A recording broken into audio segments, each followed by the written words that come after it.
Good morning, everyone. We're going to go ahead and get started with our Commissioner Status Update meeting. Today's date is February 24, 2026. The time is 10 a.m. In attendance are Commissioners Eberline, Duncan, and Mattare. I'm going to call this meeting to order. Are there any changes to the agenda? Hearing none. Public comment. Anyone wish to speak? Hearing none. We'll go into our first business item. And this is a facilities projects update. It's a discussion item with our Director of Building and Grounds, Jeff Voeller. Good morning, Commissioners. Thank you for this time this morning. I have over a dozen projects that are in progress in various phases that I just wanted to take an opportunity to update you on, since we haven't talked about some of them in a little bit, but I thought it'd be worth giving you an update on that. So the first project is the jail generator. The generator and the transfer switch have finally arrived. We're targeting an install date for March 23rd, the week of March 23rd. That'll be about a 2-week project for that install. So that's coming. Basically, we've just been waiting for the parts on that one with long lead items, but that is should be wrapped up here pretty quickly. On the jail HVAC project, the submittals have been approved by the engineers and architects. The equipment is ordered. We expect that equipment to arrive early April, so we're anticipating a mid-April start for that project. On the Justice HVAC, we're 95% complete on that project. The air handler has been installed in the lower mechanical room. The rooftop unit has been installed, and over the President's Day weekend, we brought in a crane and dropped the new chiller, and that's been connected. They're doing some final connections and inspections, installation on that. The controls for that unit have been installed and are fully functional, and we really like how those are working. It ties in with the new Justice building as well. We'll wait for full startup with the new chiller because we need warmer weather to start that up, because that's the cooling unit that goes with that component. So full startup will be completed as soon as the weather warms up a little bit, but it's mostly functional now. Just something to put on the radar, we may want to consider in the future thinking about a phase 2 for that old Justice building. There's 30 reheat units that are up in the ceilings on that, and as we were doing the controls on that, we found some issues with that. Like, I found one where there was a ductwork that was just directing directly into the ceiling. It wasn't even directing into the courtroom that goes into. We found some where it's an old unit and it's cycling the air in a really funny way. So something to consider. It's not an immediate need, but just something maybe to keep on the radar as a future need that we might want to consider for that old Justice building. That'd be kind of the final phase to think about for the HVAC units in there. With the old Justice windows, we finished installing those over the President's Day weekend. We had the crews in there and they got those wrapped up. The final thing for our crews to do now, there are kind of two options. We could either come and do drywall returns or wood returns, and I think just because it's much cleaner and will be faster for us and less impactful on the judges and the staff in there, we're looking at doing some wood wrap jams in there to complete the interior trim on that. Again, one other thing that we may want to consider with that project is, as we were pulling out the windows, we pulled out a lot of blinds from there, and they were a mismatch of a bunch of different kinds of blinds, probably picked up from Home Depot and just different places over the years. Many of them weren't functioning very well and were kind of ripped up and torn up. We may want to consider replacing some blinds in there as well as a final completion of that. We did not budget for that, but it's something at some point we may want to talk about and see if there's a little bit of funding we could put towards that. How much usage does it get? How much what? Usage does it get? Do the blinds get? Yes. I think they get quite a bit. Like, I've seen in the new Justice building, as I've walked through there, those blinds are pulled quite a bit in various phases. So I think, as the sun comes around, I think people will pull blinds down to keep, heat and glare out. And while they do have a pretty significant solar glazing on those windows, I think people do use those blinds quite a bit. And they are darker, but I think they also use them for some privacy as well. You look like you want to say something, Commissioner Mattare. No. Okay. No, all right. no, Okay. I'm listening. Okay, just checking. Thank you. So we'll be wrapping up those blinds. There was a budget for us to come in and do that final trim portion of that. And then in the spring, we'll be painting the building. We have the quote on that was approved in our budget this year. So we'll be painting the building once the weather is warmer to tie the color scheme into the old Justice building, or the new Justice building, sorry. On the new Justice Edition, there's a couple issues that I just want to bring up if you maybe have heard. There are kind of these lingering things that I'm still working with Boughton to get resolved. There are some LED lights that are in the float clerk area, the AMP area, and the prosecutor's conference room. And there is a control module on those light packs that they're all tied together. And they're a fairly high-end light in terms of dimming and occupancy sensor and that kind of thing. Well, they are not working very well. They will go dim, and then they'll go way bright, and then they'll come way back down to dim. So they're kind of flashing throughout the day. Like about every 15 minutes, they'll just like flash and come down and go dim. We've actually learned that the manufacturer is having problems with this light package on quite a few different problems, so it's definitely a manufacturing issue.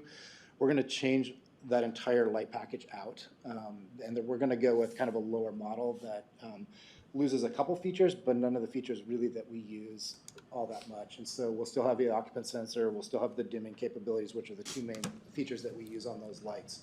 And so that light package has been ordered, and I'm expecting that to arrive in mid to late March, and then we'll be scheduling install. We'll try to do a lot of evening work on that to try and not impact the staff when we put those in. But that's been an ongoing issue. We've had the electricians out here probably a dozen different times working on that, trying to figure that out and look at different things from that. And real quick, I'm sorry, but that has to do, is the dimmers, is that part of the light package? Yes. So they should be working together, because that's usually the issues with LEDs. Correct, but it's in this like control module that is up in the ceiling. So like the dimmer and the sensors go into this control module, and every place that we have all these different control modules that are tied in together, because there's like 5 of them in this sequence of the lights, these different control modules, those are the ones that are failing. So there's a few areas that they're not failing, like in the conference room of AMP, because it's only one module on one basically electrical run, and that one's not failing, but we're going to replace that one too, just because we're replacing all of them. So. And then the other area that we've been having some problems that we just can't quite get right is the concrete slope in the courtyard. Right when you come out the back door to AMP in that courtyard area, in that employee-only area, we had them replace the concrete because it was puddling in there, and so if it freezes, it's basically like a big puddle that's frozen right outside the door.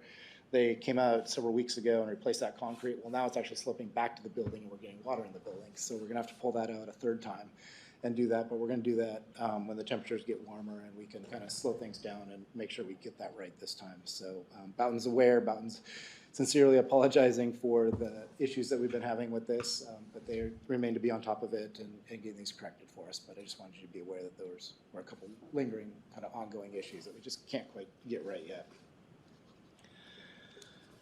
The next project is the courthouse basement and admin building, the foundation crack repair.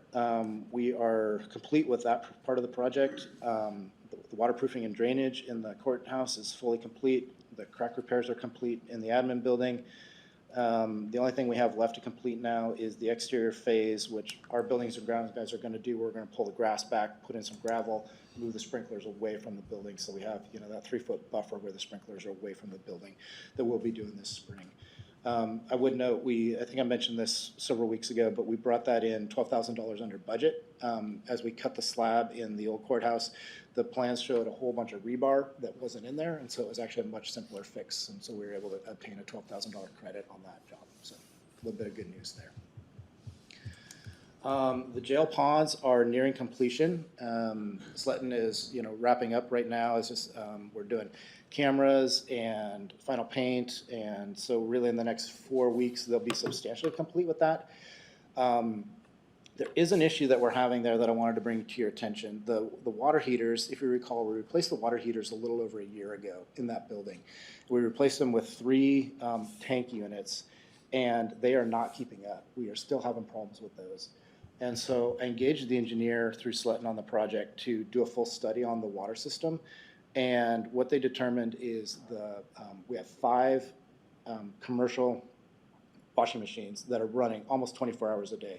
The demand that those washing machines are drawing on that hot water system, because they take 160-degree water, is just too much for the system as it was designed. The system that was put in was basically kind of a like-for-like kind of system in terms of the same amount of BTU outputs that we put in there, but it's just not enough with the increased population that we've had with the jail and the just kind of the expansions that we've had over the couple of years. So I'm working on a solution for that. I'm getting really close, so Tom and I will bring you a full presentation on that. But I think what we need to do, the recommendation is going to be to go to like a high output, like a 2 million BTU on demand water heater, and actually 2 of those in line. So they are more expensive. They are fairly costly from that standpoint. A little bit of good news on the side of what we put in is I can use 2 of those water heaters that we take out in the coroner's lab, and we receive credit on the coroner's lab. We did also, in that early project, split off 3 water heaters that solely serve the kitchen, and those are functioning really well. So that part of the project worked very well. And it's one of those things, I think it's going to be kind of a real necessity to do this, because we are just not keeping up with the demand that we need at the jail. We are running under budget with the project, so I don't believe this is going to be an ask for additional cost for that, but I don't have the final numbers yet as well. But I'll bring you a full summary with that when we have the full scope of it complete. But we should have that wrapped up hopefully this week to bring to you next week is my goal with that as we wrap up that project. So, any questions? I kind of went through a lot, but I can just kind of pause for questions. Thank you. Any questions? Good. And I have a couple more things. I'm just kind of pausing there. So. Please continue. Okay. All right, coroner's autopsy lab. So the emergency lab is functional and fully operational. In fact, they did their first autopsy last week. A few little things to modify in terms of kind of the faucets. We're just kind of changing a few things for them that'll be a little bit more functional. There was a little bit of kind of smell permeating through the building, so we're going to look at an additional exhaust fan that we can put right over the hood that will vent outside. Not a major switch to that, but we're looking at doing that for them. There's a dishwasher, a commercial dishwasher that is in that old kitchen. The booster pump is out on that, so we're getting all the parts to replace and get that booster pump operational so that they can wash their tools and things after they're done doing their autopsies. As far as the actual construction to start, we're scheduling, it was initially scheduled to start on March 2nd. The permit is ready to be picked up. I've got the invoice that I've asked to be put on the business meeting for tonight so that we can expedite that, so that we can get the permit, but we're going to push it 2 weeks, just kind of due to permitting to make sure we have the permit. We also did discover that the gas line comes right under where the addition is, and you can't do that, so we're going to have to move the gas line from the street around, and so I'm working with Jenna to get the numbers together for that so we can kind of figure out what that's going to look like for doing that. We also discovered that the gas line is a 3/4 inch gas line coming in, which is really undersized for that building, and we're probably at capacity, so any other future expansion that we have planned to do in that building for the autopsy lab, we should upgrade that to a 2-inch line. So we're looking at that for kind of the future expansion and what we need for that. And in fact, the engineers were really surprised that it was a 3/4 inch line that was put into that building to begin with. It was probably undersized right from the get-go, but something that we'll need to address and take a look at, and I'll be bringing more information to you on that. So, okay, switching to the admin HVAC project. We are scheduled to start that in mid-March. We anticipate that'll be about a 6-month project. The plans are with the city right now under review for permitting. We anticipate each phase, we have it broken down into about, I think it's 13 phases, 14 phases, but think about kind of each department that we have throughout this building. Essentially, that's a phase that we're going to be doing. Each phase will be about 2 to 2.5 weeks. I've been meeting with most of the department heads to talk about the impacts of where the units are located, what we need to do for staff to shift, and everybody's been pretty workable to find solutions to make that work. And we might look at setting up some temporary workstations in the old area where the security desk was on the main level. But I've been working with departments to figure that out as we sequence through the building and make that work. So appreciate the flexibility with that. And obviously we know there will be some impact as we move forward on that project, but it'll be a great project when we get that completed. The jail marine wall is mobilizing right now. It should start in the next 2 weeks, and we anticipate that to be a 4-week project. Jenna is going to be the contractor on that. The 911 call center concept and estimates, we have just received documents to review from LTA, and we plan to bring you a full presentation probably next week on that with Jeff Howard, Lieutenant Howard, to talk about the concept and the cost estimates for that. Some more to come on that one. The elevator rehab project, the parts are all ordered for the admin and the courthouse, and we anticipate mid-April for a start on those. And we are doing final verifications to get parts ordered for the JJC that was just approved a few weeks after. And then finally, upcoming projects, the two larger projects for the spring and summer. I mentioned the painting of the Justice Building, and then the final one would be seal and stripe the admin parking lots. So upcoming. So that's all I have, unless you have any questions. Thank you. Questions? That's it? It's a lot. Thank you very much. You're welcome. Appreciate it, Jeff. All right, next up, item 2, county website video contract. It's a discussion item, and Sara Masters. Yes, so a couple weeks ago, CGI Digital reached out. They apparently partnered with the board about 3 years ago with a contract. That contract has expired as of October of 2025. They host videos on the county website. They have a number of different videos, and there is no cost for those videos. The costs are being paid for by advertisers. So I just am looking for board direction on if that's something the county would like to entertain and enter into contract again. It would be another 3-year contract, again at no cost. It does promote different businesses in the area that are in essence paying that cost to CGI to host those videos. It has received about 11,000 clicks in the 3.5 years that it's been up there. I don't know if anybody took a look, but I included kind of where you could find that in the packet. Just legal's reviewed a contract, and I can easily place it on a business meeting for next week if you'd like to continue, or we can just remove it from the website.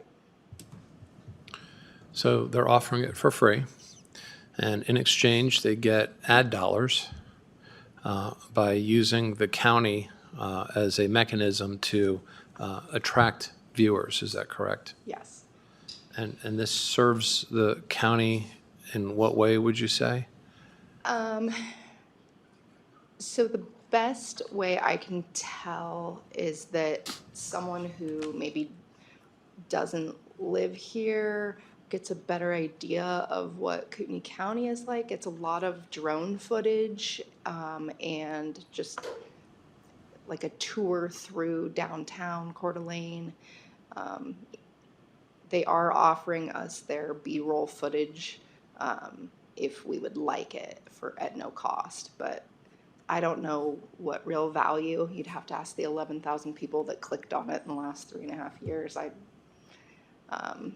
IT didn't care either way, whether it stayed or left. It doesn't really have an impact, I don't think, on the county as a whole. It's just a couple nice videos. Sure. Thoughts on this?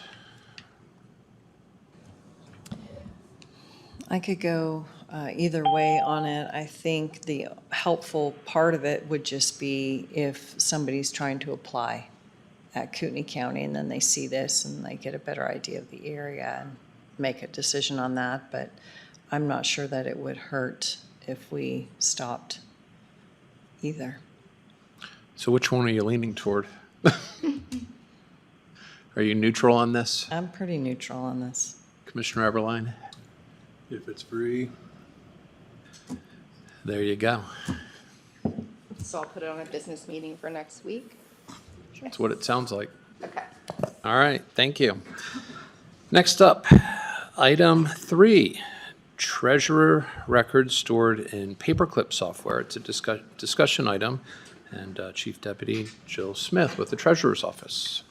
Okay, Chief Deputy Treasurer Jill Smith. We have some historic, well, I'm not going to use the word historic. We have some records that are currently located in PaperClip. That server is obsolete, and IT doesn't want to continue to maintain it. I've spoken to the Deputy Prosecuting Attorney.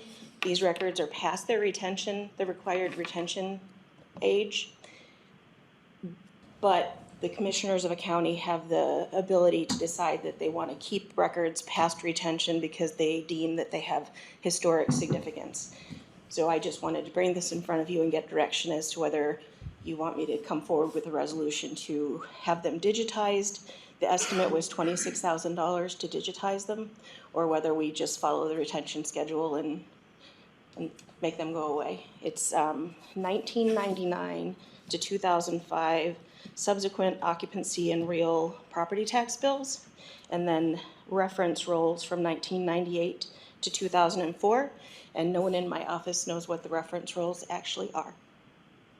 Round files? Yeah, only digital. Or not digital on the server. I mean, is there a value from an archival standpoint that you could see with this? I mean, do we have documents from before 1999, or is it just this one time range? We have paper documents from before 1999 that you can, touch and feel and see. We don't have electronic records from before 1999. Okay. Thoughts on this? Does your office feel like they're worth preserving? I think we're neutral. Round file. And no historical significance? I mean, no one wants to look at what happened in 1965, right? Every once in a while, we'll have someone who's maybe closing out an estate, and they might want to know, like, who paid the tax bills for the last 40 years. We don't have that information. Usually they don't want the actual tax bill. They want to know who paid. And we do, I believe the assessment rolls are an indefinite record. So we know what the value was. We know what the levy rates were. And if y'all think that we should keep them, we would have to come up with some money for that. But I just didn't feel like it was up to me to determine whether a record had historic value or not. Okay. Where's everyone's head on this? Round file. Well, I want to hear from the assessor's office if they have any opinion. Ben, can you speak to that at all? No opinion on that, Commissioner. Okay. I don't know, I'd like some time to think about it, but once it's gone, so that's difficult. But if people are not regularly accessing it, then is it really of value? Yeah, and it's taking up space. Yeah. Well, I mean, we could archive it electronically, but it's just a matter, do we want to spend the money for even that? And if we can't establish a value for it, then the question, if there's no value to archiving it, then there's no value to keeping it. Yeah. That's what it sounds like. So I'm fine if you want to think about it a little bit, because you're right. If you, once you destroy them, you can't undo that. You'll just revisit it, you know, What's the cost? $26,000 to digitize. digitize, yeah. If it's not useful, why keep it? Yeah. All right. You That's wanna- $26,000 in the budget that we can put in there. Well, it's not budgeted for right now. No, No, it's not, but it Yeah. could be. Yeah. so I'll come back. Sounds like a plan. Okay. All right. And we'll move on to item 4, tax and assessment system, Simpatico testing update discussion item. And again, Chief Deputy Treasurer Jill Smith. Jill Smith for the record, and after I give the update, Ben might have additional information because I think you were supposed to hear from XTR today. I am here to provide a status update regarding the PP2 role and the implementation of Simpatico, which is the project that we've been working on with XTR that will allow us to align more closely with the rest of the Idaho Momentum counties. At this time, the Treasurer's Office continues to wait to receive the fully tested PP2 role from the Assessor's Office. The Assessor's team hasn't yet completed its internal testing, and until that process is finalized, the role cannot be delivered to us for Treasurer's side validation and workflow testing. It's important to clarify something fundamental about this project. While the Assessor's Office and the Treasurer's Office have distinct statutory duties and different internal processes, we operate within one shared software system and one shared database environment.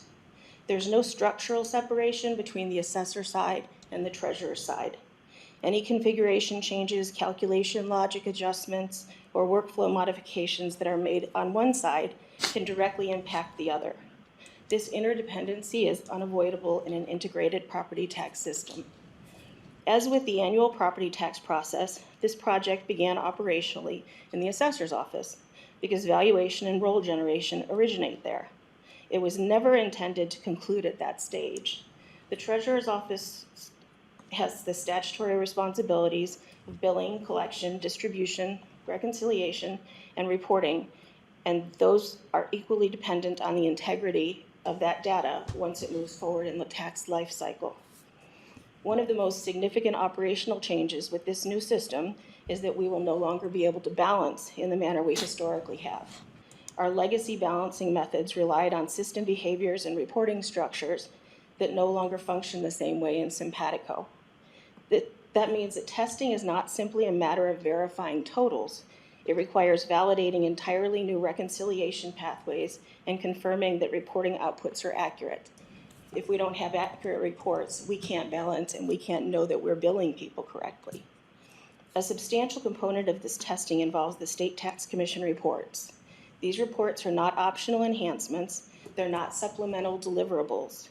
They are mandatory reports required for compliance, audit integrity, balancing, and successful tax administration. Some of these reports are required to be submitted by the clerk to the State Tax Commission. If those reports don't function correctly, the system can't be considered operationally sound. We remain ready to begin treasurer-side testing as soon as the completed PP2 roll is delivered. Until that occurs, progress on our end is necessarily limited. Thank you. Any questions? Ben, did you have anything you wanted to add? Chief Deputy Assessor, for the record, Ben Croninger. Nothing specifically to add. The only thing I do want to say, though, is that the thing that Jill is speaking about with balancing is that the way that we've done it historically is completely in spreadsheets. No other county does it this way. We do it our own way. That is historically how it's done. So when you're looking at this new process, which is how it's supposed to be done, it is a big departure. But this is why we're doing it. Is it also, too, if we're only using ourself as our control, we're only going off of our previous years. So how do we even know if last year was correct? Well, I mean, it was correct compared to the prior year and the prior year. So the state, as we currently have it, the state can't even tell if our data is correct or not, right? Only we can. Like, it's not a good situation. This is why we're doing Simpatico. So we're currently at balancing. Last time we had the status update, we were in that final step from that I'd spoken about, and we were waiting on XTR. XTR just delivered us the fix yesterday evening, and right when we're finished with that, it's balancing, and then we send it over to them. But unfortunately, with something like this, our office can't fix these. IT can't fix this. The state can't fix this. Momentum can't fix this. The only people that can fix this for us is XTR. So we're completely beholden to them. It's an unfortunate situation, but it is what it is. And how good of a job has XTR been doing so far? XTR has done a great job. Really, again, the question is generally, it's kind of a few things. Timeline is one of them, where I would love for every error we have to be fixed the same day. That would be great, but we don't even know the complexity of some of these. So maybe it takes one day, maybe it takes 2 weeks. That was one of them. Like with URDs, we had to go with the state and meet multiple times. But it ends up getting fixed. So all the problems that we've had, we've worked with XTR for a long time now. And if we didn't have them, we couldn't do any of this. We'd be in a bad situation. So. Yeah, I think the challenge is the fact that, who's this? This is Bela Kovacs. Okay, well, can you hang tight just for a minute? I would like, you bet. I think the challenge is the fact that the treasurer's office, relies on, has to meet these statutory deadlines. So they're very reliant on your office, for a deliverable so that they can do their job. Would you agree with that? I would, yeah. I guess I would ask, have we not done that? Well, Our challenge right now is that it has been said in public forums that we jumped onto this project and we weren't anticipated to be part of it. We were always anticipated to be part of it. It's why we created a county-wide contract instead of the assessor having their own contract, because we knew that when their part was done, we'd have an addendum, because you can't make changes to the beginning of the process without making sure you've captured what effect those changes have as it goes downriver, because we're at the end of the river. So I'm clarifying, because it's been said that this has been fully tested since last summer, and that we're delaying the implementation of this project that we've been working on for a long time. That's not the case. I'm still waiting for something that I can start testing. I guess that part of this too is that I there would like is to comment on that. Ben, we'll let Assessor Kovacs go right ahead, sir. Thank you, Bela Kovacs, assessor for the record. I would like to comment on some of the remarks that are being made. Going backwards in time, so while what Jill Smith is saying is correct, that there is one computer system, in simplistic terms, it's been described as the assessor side versus the treasurer side, because we each have our own specific functions. Historically, the operating property roll in the state of Idaho is something that's always been handled by the state of Idaho, and specifically in Kootenai County, the operating property roll was always provided by the state tax commission directly to our IT department, and they actually worked on a unique process for Kootenai County to prepare that occupancy roll. Historically, there wasn't a tremendous amount of involvement with the assessor's office because that's all done centrally by the state tax commission. And so when we embarked on Simpatico, I did that with the full disclosure of the Board of County Commissioners in 2020, early 2024, and also the Treasurer's Office. It is correct that we have one computer system. Because I can only control the functionality on the processes that are on the side of the Assessor's Office, that's what the scope of work addressed in my contract with XTR and Simpatico. We progressed through the entire year of 2024, and when we got towards the end of the year 2024, that's when we learned from the Treasurer's Office, when we were ready to test, that the Treasurer's Office discovered that we were going to be able to use the TSB resources and tools in the dashboard, which is over nearly 500 reports and audits and checklists. Well, the Treasurer said, well, they wanted to do that too, and that would have required that they then would have had a scope of work to change the functionality on their side of the database. It's one database, but mathematically, programmatically, you generate a result. And so what was my understanding is we were going to address our fixes and our solutions for the assessor side. I guess it raises the question, why didn't the Treasurer's Office speak up and address their own scope of work in early 2024? Why did it take an entire year to finally then realize that they want their Simpatico version as well? And it was only at that point in time in December of 2024 that the Treasurer came forward. And you will look, it's a matter of public record, on February 10th, there was a new scope of work contract that was created. There was a commissioner meeting on February 4th where that new scope of work was created for the Treasurer's Office. Why did it take a whole year for the Treasurer's Office to figure out that they wanted to be a part of Simpatico? I can answer that for beyond you, me. I don't have the answer. All right. This is my agenda. Well, I don't have the answers for that. Assessor Kovacs, is there anything else you have to say? Yeah. All right.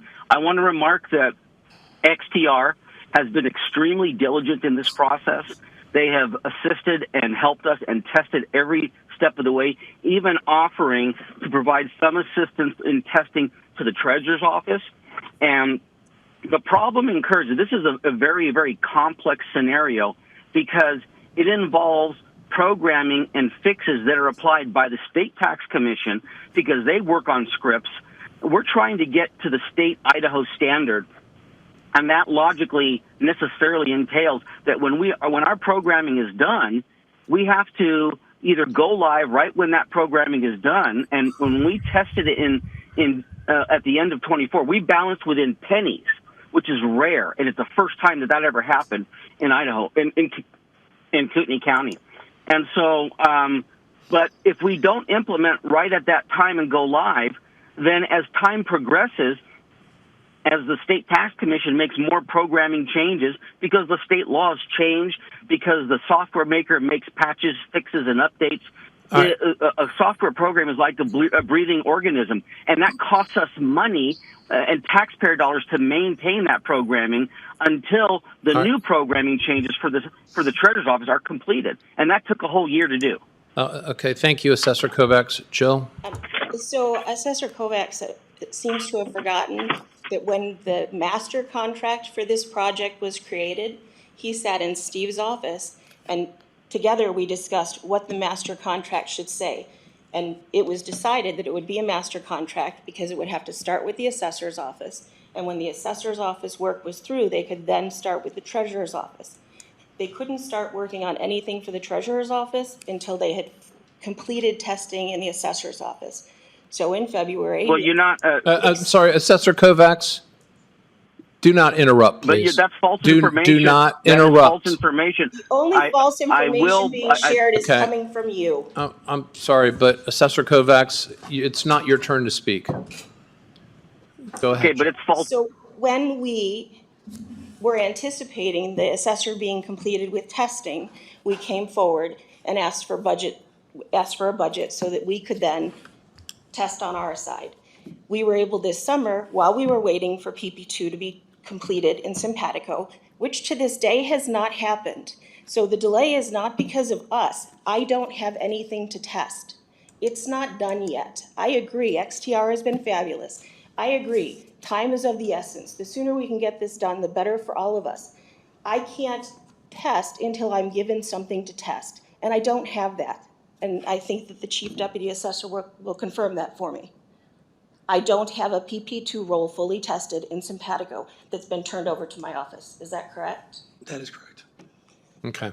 Well, look. From the beginning, we were part of this project. We were at the kickoff. Look, I understand that. And I think part of the challenge here is the fact that, one, the assessor's office is not operating in a vacuum. That, you know, the work product you have has a downstream effect on other departments. Okay? And so that has to be accounted for in your work product. And there has to be some time put in for the treasurer's office to be able to test this before you go live with it. And I understand that there's changes that are being made at the state and so forth. We were so far behind the 8 ball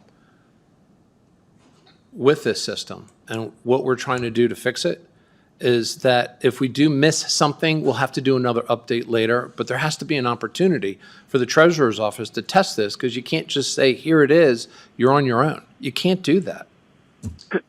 Commissioner Mattare, that's never been in dispute. And the issue is on the factual record, it's a matter of public record. We initiated a contract, a master contract, on December 23rd, 2021. Jill, I don't believe, was even with the county at that time yet, or maybe she was, just barely.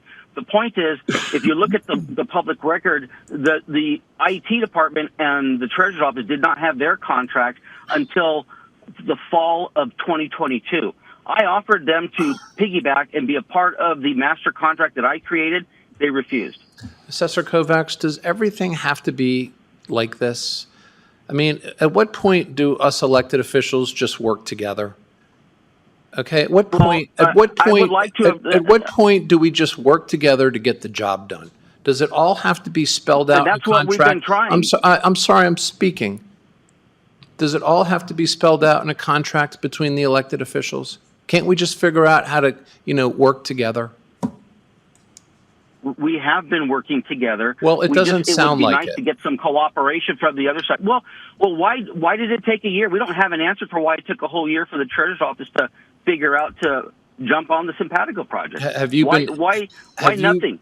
Have you been asking that question to them? Have you been saying, we're working on this and we were waiting to hear from you? Absolutely, and it's been a matter of public record when we initiated the Simpatico project in February of 2024. Yeah. They were there. They were in. Look at the commissioner meeting minutes. They were attendees. They joined in. And they were participants. Yeah. Well, the way why they didn't develop their scope of work is beyond me. All right. Well, this is a discussion item, and if the board has to get involved, my take on it is that you both your departments own this, and that you both need to work together to get Absolutely. it resolved. And pointing fingers and saying, why hasn't someone else done something, and all those things is not productive. And if the board does have to get Well, involved, I can assure you that it probably won't be to your liking, that we're going to make it happen our way. Does anyone up here have any thoughts? There's no finger pointing other than defensive. Well, everything sounds very defensive, and I want you guys to just put your shields and swords down and sit in a room and figure out how to get this thing to work. And I think the Well, we've public been trying to do expects that that for 2 too. years, and I agree. Do we lock the I doors agree. then and just let them fight it out? If we have to, we got a couple jailed folks here. They can just settle it out in the padded room there. Commissioner, may I make a quick comment? Sure. One thing I did want to say is that the way that the system currently is, right? Every time we have a state change, we go through this big whole rigmarole every time, right? So if something changes, something's going to be wrong, XDR is going to fix it. We do the same thing that we're doing right now, basically, where either we do Simpatico, we deal with the pain now, or we wait and we push it off and we deal with the pain again. It's No just one- going to be pain, pain, pain. No one So- wants to have that happen, Trust me, we but definitely don't either. your department and the treasurer's office have to work together. I feel like we have been. I mean, Well- we just met last week and it was a Yeah. good meeting, so I don't. Well, if the treasurer's office is saying we don't have anything to test yet, then I guess my question is, when will they have something to test? I mean, like I said, we did get the thing from XCR yesterday. From Okay. the last meeting that we had, we were waiting on a fix from When, them. when do you think? Next week? 2 weeks? I mean, 2 months? I would love for it to be tomorrow. Oh, yeah, I didn't ask you that question. I'm asking you because they're sitting here waiting, okay? So they need to have an expectation of what to expect. So what do you think it might be? Well, if So, XCR's Commissioner fix is fully- Matare, I could. Okay, I'm sorry. I would like to I'm assist sorry, in Assessor answering that Kovacs. question. When do you know, expect? I would like to assist in answering that question, if I may. I'll let you answer that question. Next week, next month, 2 months? What is the date? When is something that you can give the treasurer's office so they can have a reasonable expectation to begin the testing of this process? So this is, as we said, this is very complex. It depends upon programming and testing. We have a key individual that went into surgery. I'm not here to disclose any private information, but the individual that's involved in the testing is not in the office right now. So we're kind of at Okay. the mercy of that situation. All right, And so the we're answer is you working don't through know. that. The answer is you don't know. Well, And so we I would anticipate request, that we're going to don't put words in my mouth. The answer is we're going to try to get this done by next week. okay, so then 2 weeks That is- then 2 weeks is a reasonable time frame for the treasurer's office to expect something. Is that- Within 2 weeks, just hopefully said next sooner week. rather than later. Yes. All right, so let's Yes. You let's said you let's said give 2 you weeks. I let's- said next week. and I'm giving you 2 weeks. I'm giving you an extra week. So the treasurer's office Yeah. now So should I- expect a deliverable in 2 weeks. Thank you. I'm glad we could get this resolved. Any other comments or questions? No. All right, thank you all. All right, next item, item 5, use of county resources. This is something that, honestly, I just want to clear up some confusion. I don't really want to have this conversation, but I think we should have it because there's been some comments from employees that are a little confused about this. And it really just has to do with an event here, a department head team building event and a dinner in Bunko. And basically, it's confusing because it says on the bottom here, it's strictly voluntary, yet it's a department head team building event, and it's got county staff asking for the dates of what works for them best, and it has county staff collecting the RSVPs. And I think it's good to have team building events, but I think that we need to just kind of clear up the confusion a little bit. Plus, the event is at a private business. And so these are just mixed signals that employees are getting. And I think it's, that's the feedback I'm getting, is it's making them uncomfortable. You're familiar with this, right? Oh, yes, because it's like the third or fourth year in a row that I've held this event. And it's the first time I've gotten these concerns from employees. And I think really Do we want to wash our dirty laundry out in the public? no, in fact, what I want to do is I want to figure out a way where we can move this forward with respect to doing a board-sanctioned event where we can do that, or we can do Proper an way. individual person event where you just, don't use the staff to do this. And I'm good either way because I really believe that we should have, team building events, but we have not. Is this a board-sanctioned event? No, it isn't. It is a private event that I use to appreciate the department heads. Okay. And I use my own funds. The only difference is I had one of the department heads reach out to the other department heads to ask about dates. I can absolutely do that on my own time with each individual department head. Okay. If that's what you want to do. It's just efficient to have all the information come to one person. Well, that person just works at the county, so if it's your event and a county person, it would probably be better just to have the county, have you do it on your own, and I'm perfectly fine with that. If we want to make it a board event, then we can make it a board event, and we can use the county staff or to organize it for you. And I didn't want to have to do this. I thought that we can't talk about these things. That's not true. You absolutely can talk about administrative stuff, and it doesn't matter. You love to bring these things forward to the public to misconstrue and That's not act like true. there's some type of wrongdoing going on. But I have not had a problem the last 3 years, and it's been completely voluntary. If the department heads don't want to come or can't come, then they don't have to. Well, then, let's eliminate the mixed signal of having, county staff asking for good dates and things like that. No problem. Okay. Any other comments? We'll move on to item 6, Hayden Law Enforcement Contract Follow-Up. This is a follow-up because I'd spoken with council. The board has been on emails that citizens have been sending. And after last week, when we spoke with Councilman Roeder, we've had a lot of feedback, at least I have, and the board has been included on that. And so in an effort to take extra precaution so that this could not be construed as some sort of open meeting dialogue, I forwarded the email, which you already have, and I just want to make sure that if there's anything you want to talk about, we can talk about it. And if not, we can move on.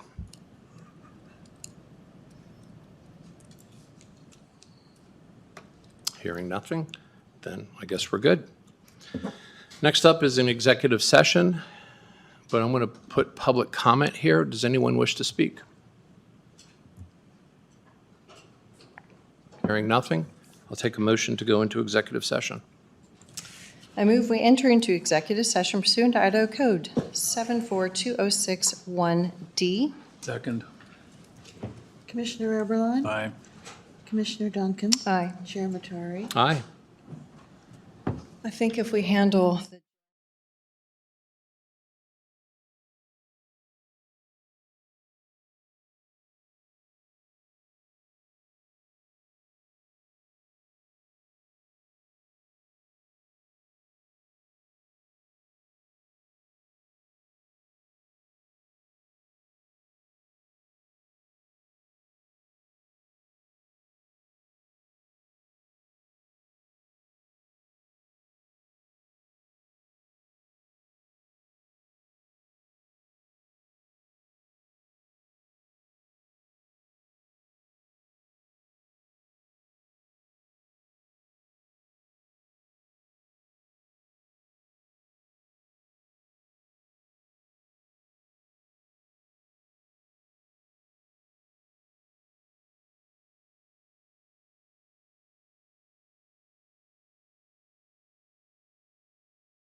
11:17, I'll take a motion to exit executive session. Second. I move we exit executive session with staff to proceed as discussed. So be it. Commissioner Eberline, Aye. Commissioner Duncan. Aye. Chair Mattare. Aye. 11:18, meeting adjourned.